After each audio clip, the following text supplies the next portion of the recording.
ஹரே கிருஷ்ணா.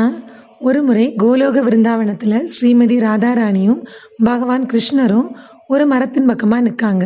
அப்போது ராதாராணி அந்த மரத்துக்கிட்ட, ஏன் அன்பான மரமே, எனக்கு கொஞ்சம் பழங்கள் தர முடியுமா அப்படின்னு கேட்காங்க. ஆன்மீக உலகத்தில் உள்ள எல்லா பொருட்களுமே ஆன்மீகமானவை. அதனால அந்த மரம் என்ன பண்ணும் அப்படின்னா, யாராவது பழங்கள் கேட்டாங்கன்னா அது தன்னுடைய கிளைகளை கைகள் போல குனிந்து பழங்களை கொடுக்கும். ராதாராணி கேட்கும்போது கிருஷ்ணர் அந்த மரத்துக்கு பின்னாடி நின்று, இல்லை நீ பழம் கொடுக்காத கொடுக்காத அப்படின்னு சொல்லி கிருஷ்ணர் தன்னுடைய கை அசைவால் சைகை செய்கிறாரு. இப்போ மரம் ரொம்பவே குழம்பி போச்சு. ராதாராணியின் வார்த்தைகளை கேட்பதா இல்லை கிருஷ்ணருடைய சைகையை பின்பற்றுவதா அப்படின்னு சொல்லி. ஆனால் அந்த மரம் கொஞ்சம் கூட தயங்காமல் ராதாராணியின் வேண்டுகோளை தான் நிறைவேற்றுச்சு. எதுக்காக வேண்டி அப்படின்னா, பகவான் எப்போவுமே தன்னுடைய பக்தர்களுடைய சந்தோஷத்தை தான் விரும்புவாங்க.